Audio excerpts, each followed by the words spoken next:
제목은 사람의 본분입니다.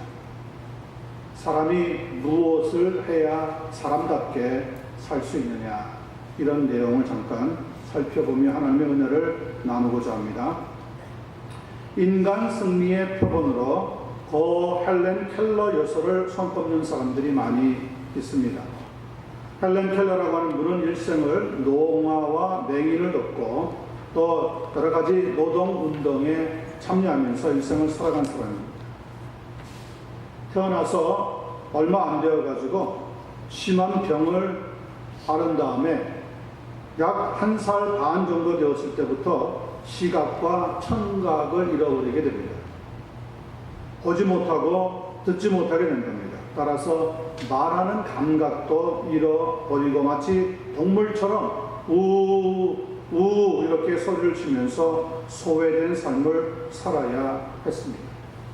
그러다가 6살 되던 해에 그녀의 부모의 도움으로 헬런 켈러는 앤 설리번이라고 하는 가정교사를 만나게 됩니다. 동물처럼 소리만 우우 내고 있던 헬런 켈러라고 하는 어린 소녀를 이 앤 설리번이라고 하는 스승은 하나씩 힘들지만 가르쳐 나가게 되어지는데요. 놀랍게도 헬런 켈러는 나중에 부분적으로 자신들이 겪고 있던 그 모든 장애를 이겨내기를 시작하면서 나중에는 정상적인 학교 교육 과정을 마치고 대학에 들어가서 대학에서도 아주 우수한 성적으로 졸업을 하게 됩니다. 인간 승리의 표본으로 종종 손꼽히는 이유가 바로 그것입니다. 들을 수 없고 볼 수 없고 말할 수 없던 장애 중에 장애를 안고 있는 이 사람이 정상적인 사람보다 더 아름다운 일생을 살아가게 되는 겁니다. 헬런 켈러가 남긴 여러 가지 글들이 있는데 그 중에 내가 사흘만 볼 수 있다면 이라고 하는 수필집이 있습니다. 내용은 비교적 짧습니다. 이런 글을 싣고 있습니다. 내가 사흘만 볼 수 있다면 무엇보다 먼저 사랑하는 앤 설리번 선생님의 얼굴을 오랫도록 바라보고 싶습니다. 얼마나 사랑과 고마움이 물씬 풍겨나오는 이야기인지 알 수가 없습니다. 요즘은 사랑과 은혜를 받고도 모른 척하고 살아가는 사람들이 많은 이 사회에서 자기를 그렇게 지도하고 사랑하고 따뜻하게 품어주었다. 앤 설리번 선생님을 보고 싶습니다. 그리고 첫째 날 재미있는 영화와 아름다운 그림을 보고 싶습니다. 밤이 오면은 그래서 빛나는 별과 달을 보고 싶습니다. 여러분들은 밤이 되어도 하늘에 별이 있는지 달이 떴는지 모르고 그냥 살죠. 그런데 앞을 못 보면서 살던 헬런 켈러는 정말 그것이 자기의 소원이었대요. 사흘만 딱 눈을 뜰 수 있다면 하늘에 있는 별들을 좀 보고 싶다는 거예요. 우리는 그런 마음의 여유를 잃어버리고 살아가지는 않는가 생각해 봅니다. 둘째 날에는 높은 산의 정상에 올라가서 발 아래에 펼쳐져 있는 세상의 아름다운 모습을 보고 싶습니다. 언제 여러분 자연에 한번 나가셔서 정말 하나님이 만드신 세상이 이렇게 아름답구나 감탄하며 느껴본 적이 있습니까? 삶이 너무 팍팍하니까 우리가 그런 여유조차 잊어버리고 살아가지는 않는지 생각해 보게 만드는 글입니다. 그리고 마지막 셋째 날에는 할아버지와 할머니, 엄마와 아빠, 언니의 얼굴을 보면서 잊지 않도록 오랫도록 바라볼 겁니다. 참 그 마지막 말이 저는 가슴을 찌르르하게 울립니다. 우리는 살아가면서 꼴보기 싫어하는 사람들이 많습니다. 어떤 분들은 부모와도 관계를 끊고 형제들과 친구들과도 다 관계를 끊고 다른 사람들과 어울려서 허비하는 시간들이 많습니다. 아빠, 엄마, 그리고 자기 언니 얼굴을 오랫동안 하루 종일 보면서 마지막 날을 보내고 싶습니다. 여러분, 3가지, 3일만 볼 수 있다면 이 3가지를 꼭 해보고 싶다. 얼마나 소박한 소원입니까? 우리가 생각하는 그 거대한 소원과는 거리가 먼데도 그 짧은 글을 읽는데 마음의 감동이 팍팍 찾아오는 것을 느끼지 않을 수가 없습니다. 그리고 88세의 나이로 1968년에 세상을 떠나게 됩니다. 그런데 참 놀라운 것은 그녀가 죽고 나서 묻히게 된 그 자리가 자기가 사랑했던 앤 설리번 그 선생님 옆에 같이 묻혔다고 합니다. 부모님도 아니고 형제도 아니고 자기의 길을 인도했고 자기에게 사람답게 살 수 있는 방법을 가르쳐 주었던 앤 설리번 그 선생님 옆에 나를 묻어주십시오. 그래서 같이 묻혔대요. 성경에도 보면 바울 사도가 마치 친아들처럼 생각했던 디모데가 있는데 로마 근교에 바울 사도의 무덤에 가보면 그 무덤 위에 또 디모데라고 하는 그 제자가 같이 묻혀 있는 무덤을 만나게 됩니다. 그 무덤 자리에 딱 서면 아무런 이야기가 없는데 누가 무슨 소리를 하지 않는데도 그 광경만 보고도 거기에 같이 바울과 디모데가 묻혀 있다고 하는 이야기만 생각해도 마음의 감동이 온다는 거죠. 여러분, 사람이 사람답게 사는 방법이 무엇이겠습니까? 돈을 많이 버는 거예요? 공부를 많이 하는 거예요? 세계 여러 가지 대회에 나가서 트로피를 따는, 물론 그런 것들도 다 좋은 일이긴 하지만 가장 근본적인 사람이 사람답게 사는 모습을 갖고 있지 않다면 그런 허황된 껍데기는 무익하다는 것이 성경이 가르쳐주고 있는 교훈입니다. 오늘 짧은 시간 말씀을 나눌 때 하나님께서 사람의 본분이 우리에게 무엇인지 다시 한번 일깨워주는 그런 은혜가 넘치고 또 넘치게 되기를 예수님의 이름으로 간절히 축원합니다. 12절 보겠습니다. 내 아들아 또 이것들로부터 경계를 받으라. 하나님 말씀으로 우리의 삶의 경계를 받으라고 교훈하고 있습니다. 많은 책들을 짓는 것은 끝이 없고 많이 공부하는 것은 몸을 피곤하게 하느니라. 이 말씀을 듣고 좋아하는 사람들이 있습니다. 막 기뻐하는 사람들이 있습니다. 이 12절을 읽고 보통 사람들의 반응이 두 가지라고 합니다. 첫 번째는 이 얼마나 기쁜 소리인가. 아니 그런가. 공부를 열심히 해야 되는, 뼈 빠지게 공부해야 되는 학생들에게는 이것보다 기쁜 소식이 없답니다. 야, 정말 성경의 솔로몬 왕은 기가 막힌 사람이 어떻게 이 후대에 우리가 이렇게 공부에 시달릴 줄 알고 많이 공부하는 것은 사람을 피곤하게 하는 거야. 많은 책을 짓지 마. 아, 얼마나 좋은 소리야. 복음 중에 복음이다. 이렇게 하는 분들이 있답니다. 우리 가운데도 그런 분들이 혹시 있을지 웃는 분들은 다 수상합니다. 두 번째 반응은요. 아니 이런 맥 빠진 소리가 어디 있나. 열심히 공부해도 모자라는 판에 공부하는 게 사람을 피곤하게 한다고, 책을 쓰는 게 별로 좋은 게 아니라고, 유익하지 않다고 하더니 이 어떻게 지혜 있는 사람일 수 있느냐. 성경이 정말 틀려도 너무 잘못되었다. 차라리 불교의 화엄경이라든지 회교의 그 꾸란이라든지 뭐 유대인들이 자랑하는 그런 모세 율법이라든지 이런 책들을 보는 것이 훨씬 더 낫지 않겠냐. 이렇게 좀 다른 쪽으로 좀 실망하는 사람도 있다고 합니다. 그러나 그것은 다 잘못 받아들이는 결과입니다. 11절에 보면 분명히 지난 시간에 말씀을 나누었지만 지혜자의 말씀들은 찌르는 채찍들 같고 회중의 스승의 말씀들은 잘 박힌 목과 같으니 다 한 목자가 주신 바라고 분명하게 말씀의 유익에 대해서 가르쳐 주셨습니다. 중요한 것은 무엇입니까? 그러나 책을 많이 읽고 공부를 열심히 하고 하는 것이 인생의 전부는 아니라는 거죠. 책을 읽고 쓰고 출판하는 것도 지나치면 병이 된다고 하는 것을 지금 12절에서 가르쳐 주고 있는 거예요. 너무 과한 것은 하나님 앞에 아름답지 않다는 거예요. 하지 말라는 게 아니라고.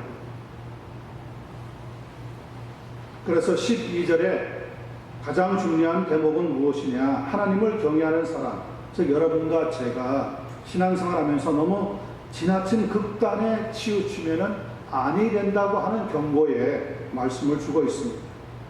전도서 1장 18절에 보면 지혜가 많으면 번뇌도 많으니 지식을 더하는 자는 근심을 더하느니라 경고했습니다.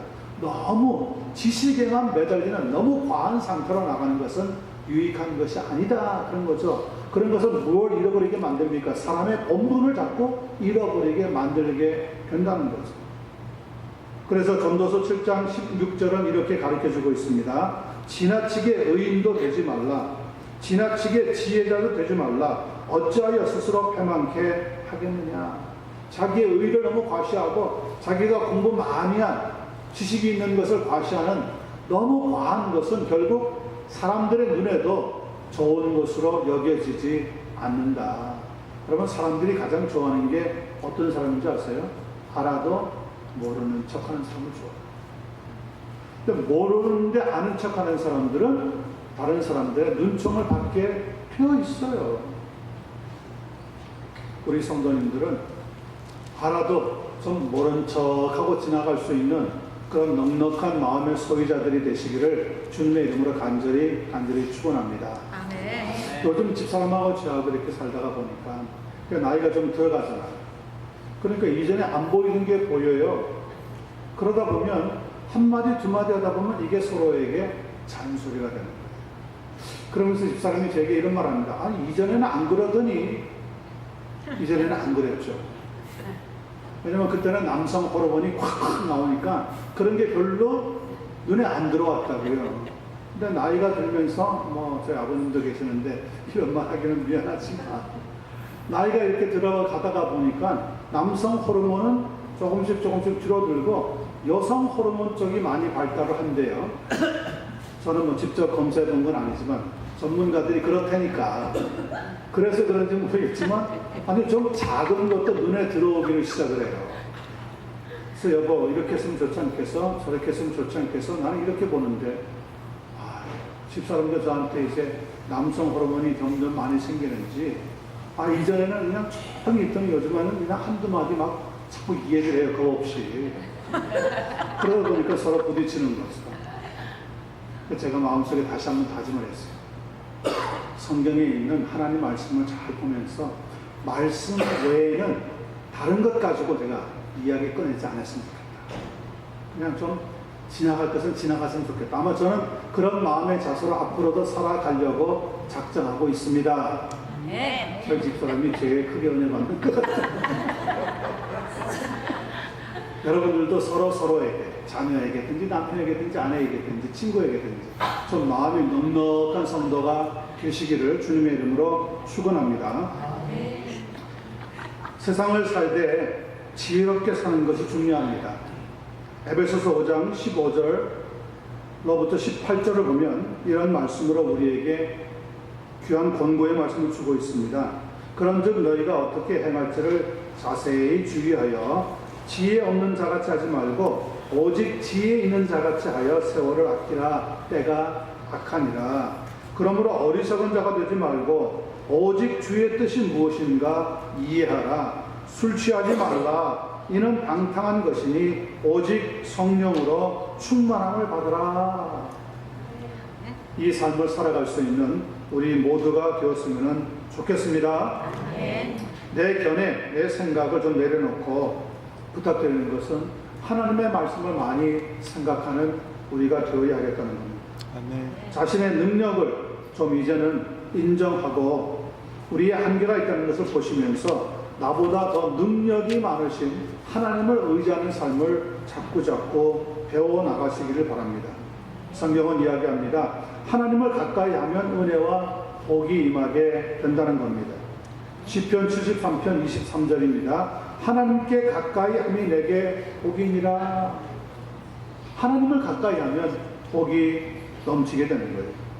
에베소서 1장 3절로부터 5절을 보면 찬송하리로다 하나님 곧 우리 주 예수 그리스도의 아버지께서 그리스도 안에서 하늘에 속한 모든 신령한 복을 우리에게 주시되 곧 창세전에 그리스도 안에서 우리를 택하사 우리를 사랑 안에서 그 앞에 거룩하고 흠이 없게 하시려고 그 기쁘신 뜻대로 우리를 예정하사 예수 그리스도로 말미암아 자기의 아들들이 되게 하셨느니라 말씀하고 있습니다.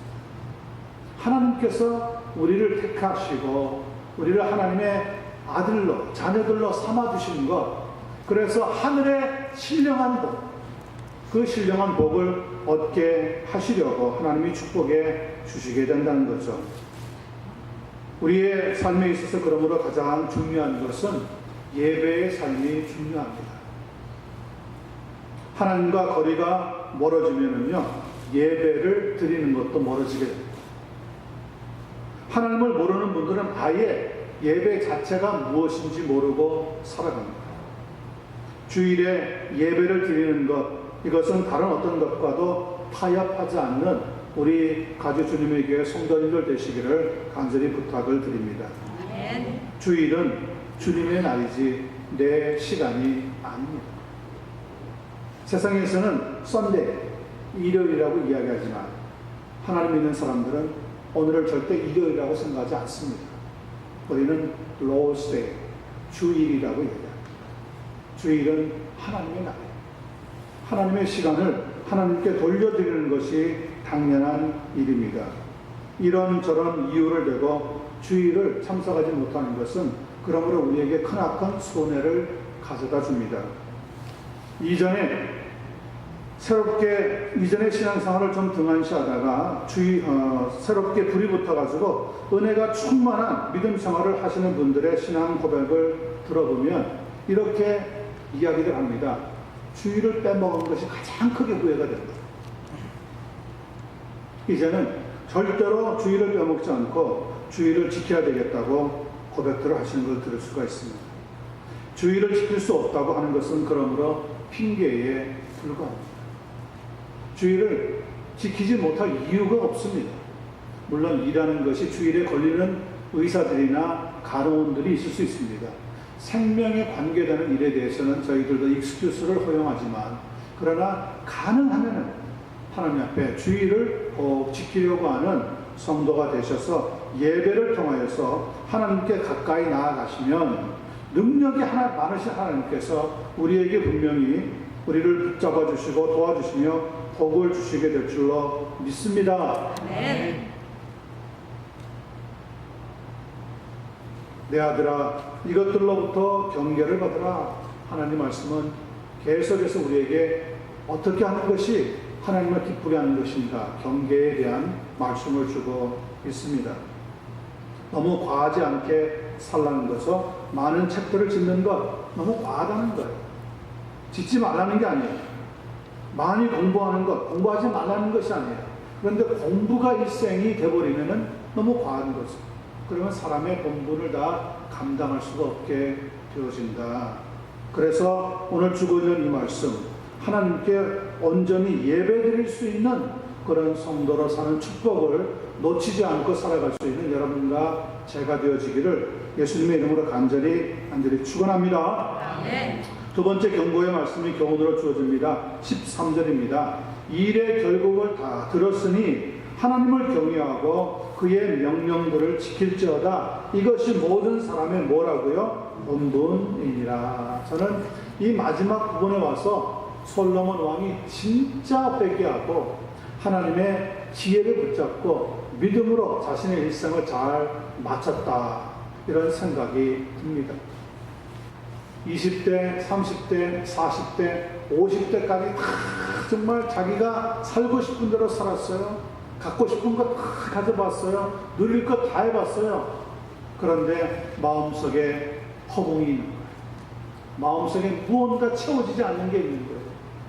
그러다가 50대 중반 들어서부터 자신의 삶에 다시 하나님을 붙잡는 믿음의 은혜가 임하기를 시작합니다. 그 시간을 놓치지 않았어요. 하나님을 꽉 붙잡고 사는 그의 마지막 인생의 몇 년간이 계속 되었습니다. 그때가 자신의 인생의 가장 행복한 순간이었을 겁니다. 그리고 오늘 우리에게 고백을 합니다. 일의 결국을 다 들었으니 가장 중요한 것, 사람의 본분 두 가지가 있는데, 첫 번째는 하나님을 경외하는 것. 하나님을 경외한다는 게 무엇입니까? 하나님을 높여드립니다. 하나님을 두려워하는 것. 이 세상에 나는 누구도 두렵지 않습니다. 그러나 하나님은 두려운 분입니다. 그래서 하나님 앞에 갔을 때는 자기도 모르게 옷깃을 여미게 되는 거죠. 하나님 앞에 가면 머리를 숙이게 되는 거죠. 하나님의 말씀을 하면 그 말씀 앞에 하나님의 뜻인 줄로 믿습니다라고 고백을 하게 되어집니다. 두 번째는 하나님을 경외하는 것. 하나님의 두 번째 그의 명령들을 지킬지어다 하나님의 말씀을 순종하는 것. 그것이 사람의 본분이다. 우리가 잘 알고 있는 웨스트민스터 신앙 고백 1번을 보면 이런 질문이 나오고 있습니다. What is the chief end of a man? 사람의 제일 가는 목적이 무엇입니까? 사람의 본분이 무엇입니까? 이런 설명이에요. 대답은 이겁니다. A man's chief end Man's chief end is to glorify God. 사람의 최고 가는 첫 번째 중요한 본분은 하나님을 영화롭게 하는 것입니다.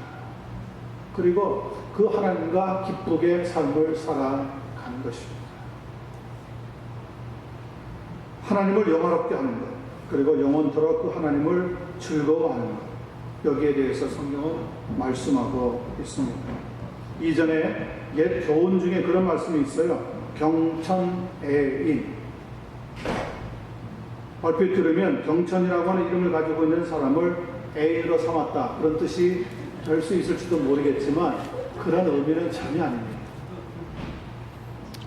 경천애인이라고 하는 것은 위로는 하나님을 공경하고 옆으로는 이웃을 사랑하는 그런 삶을 살라, 그런 말입니다.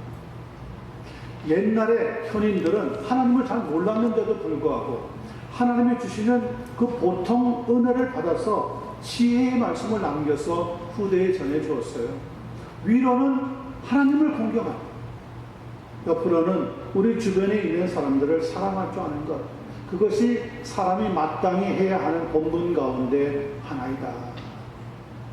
그렇다면 여러분 평생을 살아오시면서 정말 하나님을 사랑하고 옆에 있는 주변의 사람들을 사랑했느냐, 이런 질문이 따라올 수밖에 없죠. 그러지 못하고 나만 위해서 살았다면 사람으로서 마땅히 해야 하는 본분을 하지 못했다고 밖에 말할 수가 없다는 거예요. 본분이라고 하는 것은 영어 성경에는 duty라고 되어 있는데, duty라고 하는 것은 마땅히 해야 하는 거예요. 마땅히 해야 하는 거예요. 사람이라면 마땅히 해야 되는 거예요. 여러 가지 일들이 많이 있겠지만 솔로몬 왕은 하나님의 믿음을 다시 회복하고 나서 자기의 백성들에게 뭐라고 얘기합니까? 하나님을 경외하는 것, 이것이 가장 중요한 것이더라. 그것이 사람의 본분 중에 첫 번째 해야 하는 일이더라.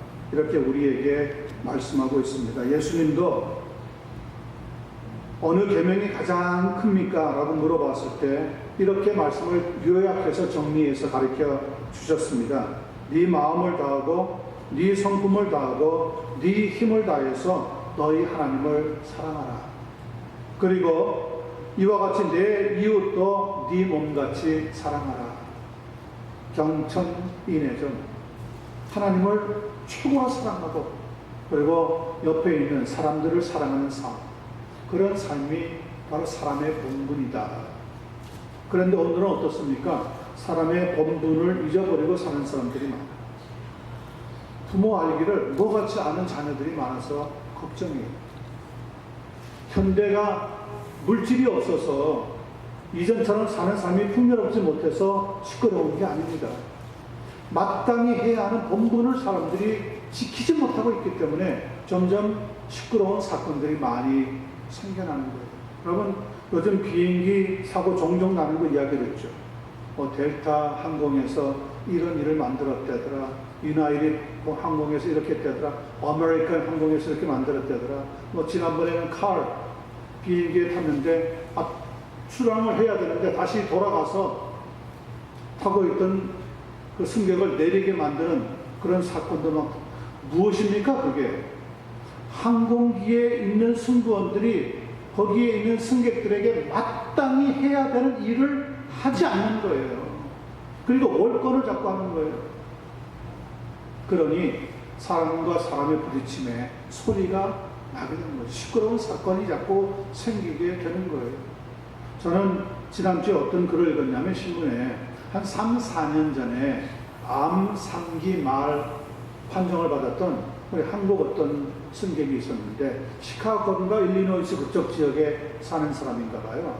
그래서 거기서 이제 여러 가지로 치유도 하고 또 치료도 하고 했는데 거기에 있는 의사가 아무래도 우리보다는 당신같이 이렇게 위중한 병은 캘리포니아 쪽에 가서 정확한 진단을 받고 치료받는 게 훨씬 더 급선무인 것 같아. 그래서 그동안의 모든 다큐멘트 그리고 거기에 자기의 진료 기록 모든 걸 다 가방에 싣고 그 의사들의 권고에 따라서 비행기를 타고 이 캘리포니아로 왔어요. 그 몸이 많이 힘드니까 짐을 붙인 거죠. 그리고 도착해서 자기의 짐을 찾아보니까 짐을 누가 열었는지 그래서 다 열고 그 안에 있던 중요한 물건들도 없어졌지만 자기가 소중하게 간직하고 있는 그 진료 기록들이 다 어디로 쓰레기같이 누가 버리고 없더래요. 그래서 그 진료 기록을 여기서 치료받아야 되는 병원에 갖다 줘야 정확한 진단을 할 텐데 이 시간이 늦어져가지고 오히려 병원에 가지도 못하고 상당히 어려움을 겪었는가 봐요. 이분이 너무너무 속이 상해가지고 그 항공회사를 걸어서 왜 이런 일이 생겼느냐, 어떻게 된 거냐 하니까 자기네들 실수가 아니라고 딱 잡아떼면서 몇 차례 이제 연락을 하니까 그런 이야기를 하더라는 거죠. 너희 동양 사람들은 왜 이렇게 오히려 까다롭게 만드느냐, 왜 이렇게 힘들게 하느냐 하면서 상대를 안 해주더래요. 그래서 더 위에 있는 사람들한테 자기의 문제를 다 이렇게 설명을 하니까 그분들이 답이 빨리빨리 와줘야 병원에서 제대로 된 진료 그리고 치료 과정을 거칠 텐데 대답을 잘 안 해주고 자꾸 차올피 미루더래요. 느낌이 어떤 느낌이 왔냐면 내가 지금 이제 암 말기라니까 이 사람들이 내가 죽으면 이런 문제들이 다 사라질 것으로 생각하는 게 아닌가 하는 생각이 탁 들더라고요. 그런데 참 놀라운 게요. 이분이 곧 세상을 6개월도 안 돼서 떠나야 되는데 3년 뒤에까지 살아서 지금은 오히려 치료가 되었대요. 특별한 일을 안 했는데도 자연 치료가 되었대요. 그 가운데 어떤 역사가 있는지 저는 잘 모르죠. 그리고 나서 이분이 지금 새롭게 그 일을 떠올려가지고 정식으로 이제 고소하는 그런 일들이 시작이 되었다는 거죠. 그건 이야기가 뭡니까? 항공회사에서 실수했으면 우리가 실수했습니다 하는 게 마땅한 것인데 그 마땅한 일을 하지 않으니까 자기는 계속 힘들고 어려움은 생기고 피해 의식은 만들어질 수밖에 없더라는 거예요. 누구의 잘못이라고 돌리는 것보다도 오늘 성경에 있는 말씀을 딱 보니까 사람의 본분을 하지 못하면 사람답게 사는 게 아니라는 것을 깨닫게 되어주는 거죠. 그 사람답게 사는 첫 번째가 뭡니까? 하나님을 경외하는 것. 하나님을 높여드리고 하나님을 사랑하고 하나님 앞에 나가서 나는 하나님밖에 없습니다. 이렇게 두려운 마음으로 신앙생활하는 것이 첫 번째가 사람의 본분이에요. 여러분 이 말씀을 꼭 기억하시면서 하나님만을 가장 깊이 넓게 그리고 크게 사랑하는 우리가 되기를 간절히 소원합니다. 두 번째 보니까 그 다음에 하나님의 명령을 지키는 것, 그것이 하나님을 사랑하는 방법이다 이렇게 가르쳐주고 있습니다.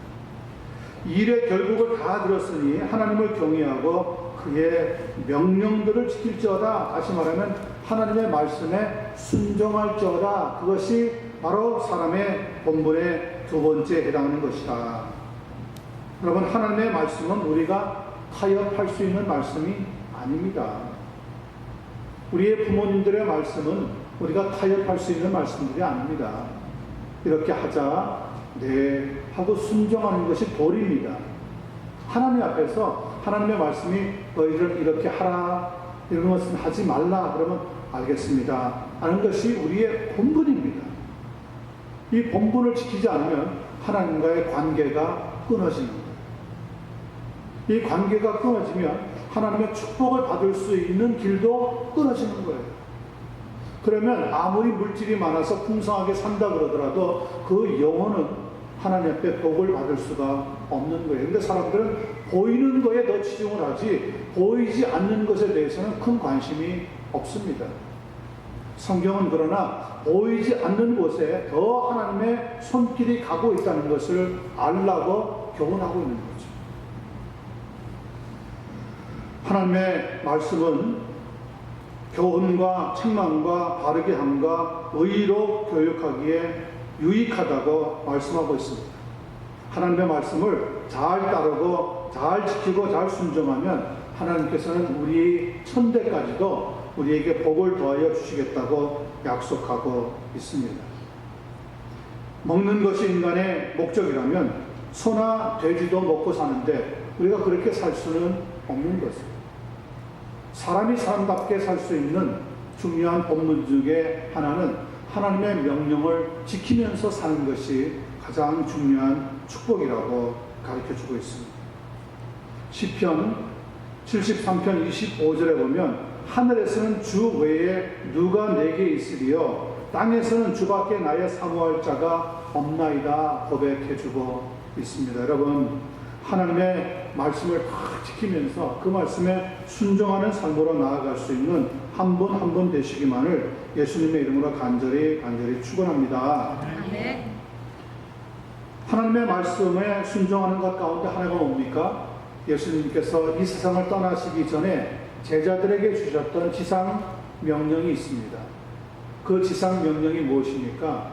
너희는 만천하에 다니며 그들에게 복음을 전파하라. 여러 가지 많은 명령들을 지키면서 살아가지만 가장 중요한 것 가운데 하나가 바로 하나님의 말씀을 전파하는 것, 선교와 전도에 힘을 쓰는 것, 이것이 굉장히 중요한 사람의 본분이라고 가르쳐주고 있습니다. 억지로라도 해야 합니다. 그러나 기쁜 마음으로 하면 하나님은 더 축복해 주시게 한다는 것입니다. 우리 교회에서 미전도 종족을 위해서 선교합시다. 물론 다 실감이 안 나고 여러분 피부로 느껴지지 않을 수도 있습니다. 왜냐하면 한 번도 들어보지 못한 사람들이니까. 그런데 만약에 그 사람들이 우위라면 여러분, 우리는 어떤 마음으로 살아갈 것 같습니까? 누군가 와서 하나님 말씀을 좀 가르쳐 주었으면 이 세상에 우리가 무언가 어떤 힘이 있다고 생각이 되는데 그 힘의 출처가 어디인지 그 힘을 가지고 있는 분이 누구인지 전해주는 선교사님이 왔으면 그리고 그 하나님의 말씀을 알 수 있는 성경이 우리말로 번역이 돼서 우리가 직접 읽고 이해하면 얼마나 좋을까 이런 생각이 들지 않겠어요? 한국에 6.25 전쟁이 터지고 나서 뭐 막 전쟁이 발발하니까 수많은 사람들이 피난을 가고 가족들이 이산 가족이 되어서 흩어지고 그럴 때 그 어려운 가운데 가장 귀한 소원이 무엇이었을 것 같아요? 누가 와서 좀 이 전쟁을 끝내줄 수는 없나? 누가 좀 우리를 도와줄 수는 없나? 그때 세계 각 나라에서 약 16나라가 군대를 보내었어요. 미국에서는 군인만 아니라 수많은 보급품들을 보내주었어요. 그래서 그 어려운 몇 년을 지키고 이기고 나왔던 거죠. 그때 만약에 도움의 손길이 없었다. 그러면 우리 남한 쪽은 어떻게 되었을지 아무도 장담. 왜냐하면 스스로 지킬 만한 힘이 없었거든요. 그때 도와준 사람들이 얼마나 고마운지. 저희가 아프리카에 선교사로 있을 때 제 친구 한 사람이 남아프리카 공화국, 아프리카에서는 최남단에 있는 나라죠. 근데 그때만 해도 그 나라가 이 백인 정부였기 때문에 삶이 다른 여타 아프리카 나라보다 훨씬 윤택했어요. 저희는 이제 안식년을 가지고 다시 미국의 가족들과 함께 돌아오려고 하는데 제 친구한테서 연락이 왔어요. 혹시 아프리카에 와 있다니까 좀 만났으면 좋겠다. 한번 만나자. 여기 한번 내려와라. 아프리카 다른 나라에서 사역한다니까 힘들 텐데 이 남아공은 환경이 다르니까 좀 와서 쉬어라. 그런 부탁을 받고 집사람하고 이제 아이들 데리고 잠깐 내려간 적이 있어요. 내려갔는데 말이죠. 아프리카 있던 여러 나라들하고 완전히 다른 거예요. 여기로 말을 드리자면 저 잭슨, 미시시피 혹은 루이지애나 저 시골에 살고 있던 사람이 뉴욕에 탁 가서 보고 깜짝 놀랄 정도의 환경이 다른 나라예요. 그래서 저희들을 맛있는 것도 사주고 또 여기도 데려가고 저기도 데려가면서 쉬게 해주는데 한 번은 다운타운이라고 하는 곳에 딱 들어갔는데 거기 가면은 여러 가지 살 것도 있고 사람도 많고 길거리에서 뮤직도 하고 뭐 별일이 다 있다는 거예요. 들어갔는데 저는 그런 것들도 물론 신기했지만 오랫동안 그런 삶에 앉아져 있다가 갑자기 다시 만나니까 신기했지만 마음에 와서 물컹하고 감동이 온 게 뭐냐면요. 조그마한 위령탑이 하나 딱 서 있는데 남아공이요. 여러분 남아공 어딘지 기억나세요? 어떤 사람들이 살고 있는지 아세요? 전혀 우리가 대부분 다 잊어먹고 살거든요. 근데 딱 갔는데 그 위령탑에 뭐라고 써 있느냐면요. 한국 전쟁에 참여했다가 죽은 사람들. 와, 깜짝 놀랐어요. 엄청난 감동이 몰려오대요. 아니, 이게 아프리카 땅에서도 남아공에서 1950년 안에 전쟁이 납니다. 그때 극동아시아에 한국이 어디에 있는지도, 코리아가 어디에 있는지도 모르고 그 군인들이, 남아프리카에 있던 군인들이 돕기 위해서 전쟁을 치르기 위해서 왔다는 거예요. 그리고 그 젊은이들이 죽은 거예요. 한국이라고 하는 땅에 가서 죽은 거예요. 그 젊은이들을 다시 자기네들 땅으로 들어가서 거기다가 묻고 그 위에 한국 전쟁에 참여했으나 죽은 군인들의 이름을 적어놨는데요. 야, 마음에 감동이 찾아오는데, 야, 이런 일도 있었구나. 깜짝 놀랐어요. 그런 사람들이 있었기에 제가 태어날 수 있었고, 미국에 왔다가 다시 아프리카 땅으로 선교사로 갈 수 있었고, 그런 사람들이 없었다면 저는 뭐 태어날 가능성이 거의 0%예요. 0%. 얼마나 고마운지요. 얼마나 감사한지. 이렇게 젊은 군인들이 가서 죽었고, 여러분 그 아들들을 보내놓고 뒤에서 마음 조마조마했던 부모들 생각을 한번 해보세요. 한국 땅 코리아가 어딘지도 몰라요. 근데 거기에 보냈어요. 근데 죽었답니다. 그리고 돌아온 그 자식의 관을 붙잡고 얼마나 부모들이 울었겠어요. 근데 그 젊은이들을, 그 나라 백성들을 잊지 않고 묻어놓았는데 한국에서는 다 잊어먹었어요.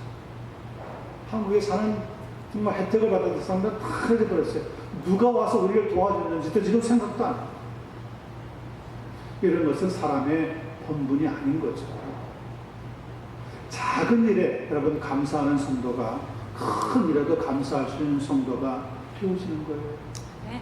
두 가지 저는 오늘 사람의 본분에 대해서 말씀을 드렸습니다. 하나님 말씀을 듣고 지키는 것, 또 하나님을 경외하는 것, 이것이 가장 중요한 사람의 본분이다.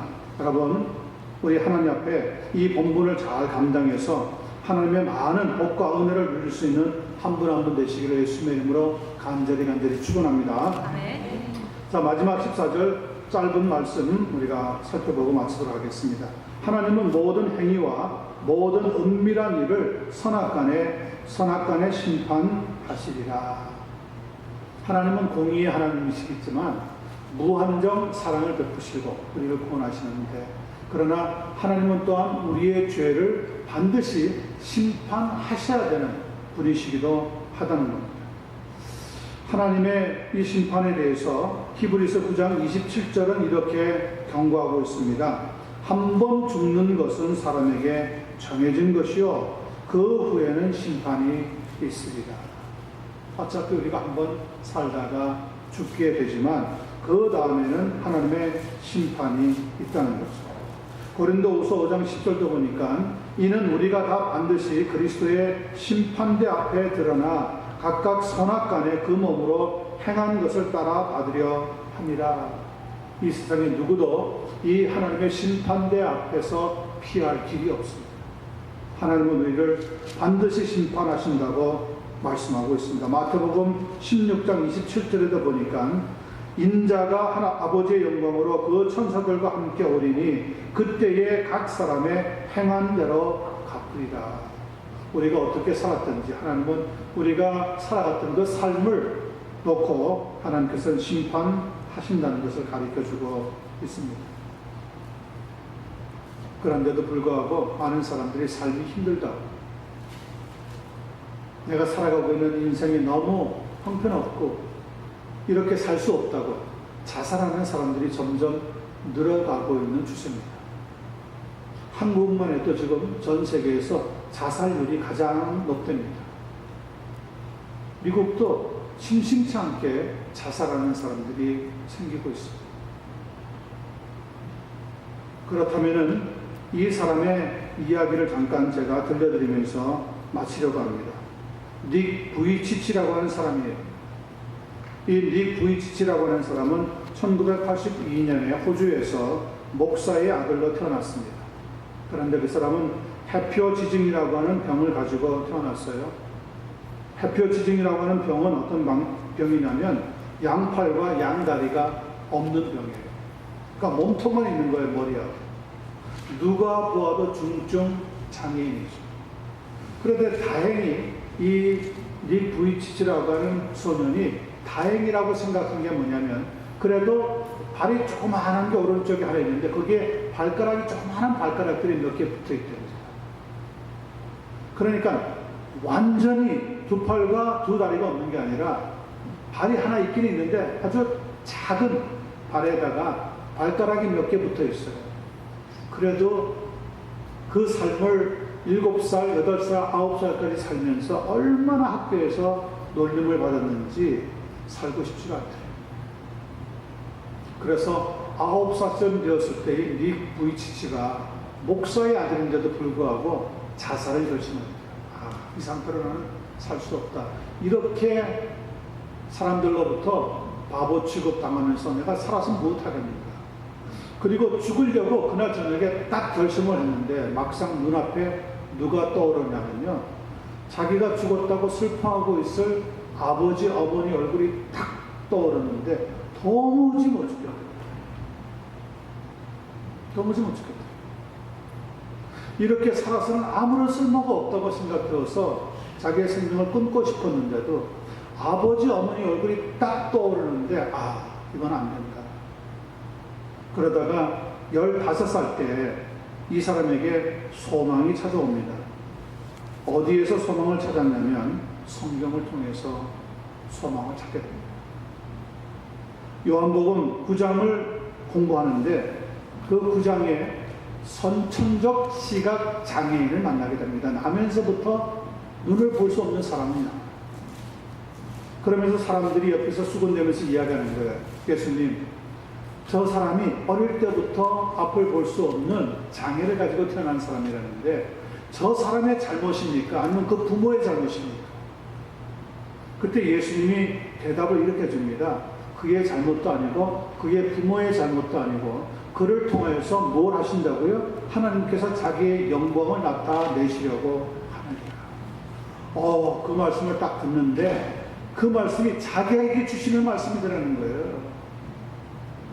똑같이 그 본문에 있는데 그 본문에 있는 사람들 가운데 이거는 하나님이 내게 주시는 말씀이다 하고 느끼는 부분이 있거든요. 딱 그 말씀을 붙잡고 그때부터 믿음을 가지고 주님을 섬기는 삶을 살아가는데 여러분, 놀라운 일이 발생합니다. 이 사람이 청년이 되어가지고 아주 정말 예쁜 아가씨와 결혼하게 되어져요. 겉모습이 아니라 무엇을 보는 사람들이 우리 주변에 있는 거죠? 그 마음 중심을 보는 사람들이 그의 신앙을 보는 거예요. 그렇게 해서 그 조그마한 발에 발가락 붙은 거 가지고요, 수영도 하고요. 이 사람 그냥 물에 던져놓으면 수영을 하는 거예요. 어떤 사람은 사지 멀쩡한데도 물에 들어가면 맥주병 되는 사람 있잖아요.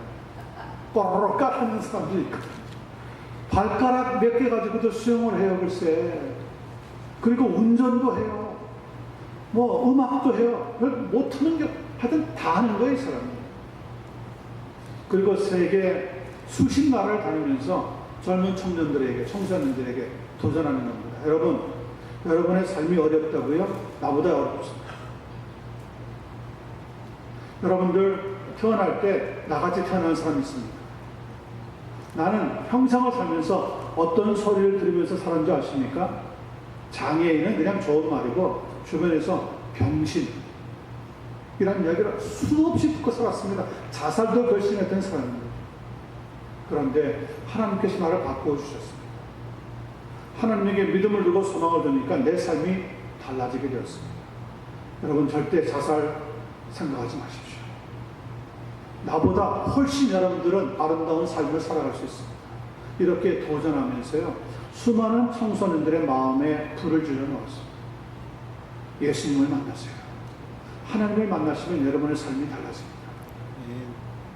그렇게 해서 지금도 그 사람의 얼굴을 보면은요, 그렇게 행복한 얼굴을 가지고 있는 사람이 없대요. 그 사람만 나타나면 그냥 막 박수갈채가 쏟아지는 거예요.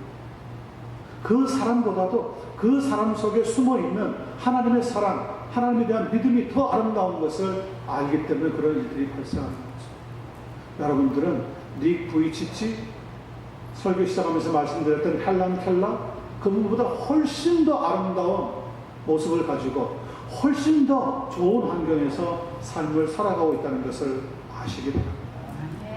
어쩔 수 없이 자살하는 사람이 있을 수 있어요. 얼마나 답답하면 그럴까 이해할 수 있어요. 그러나 닉 부이치치 같은 사람 생각해 보세요. 절대로 자살하지 마십시오. 그렇게 이야기하는 그분의 이야기를 듣고 나면 마음의 변화가 찾아옵니다. 여러분, 우리의 삶이 어떻게 살았는지 하나님께서는 나중에 우리에게 심판하신다고 말씀하고 있습니다. 하나님의 심판이 두려워서라도 우리는 진짜 사람의 본분을 지키고 살아갈 수 있는 그런 아름다운 예수의 종들 되시기를 우리 주님의 이름으로 간절히 축원합니다. 기도하겠습니다.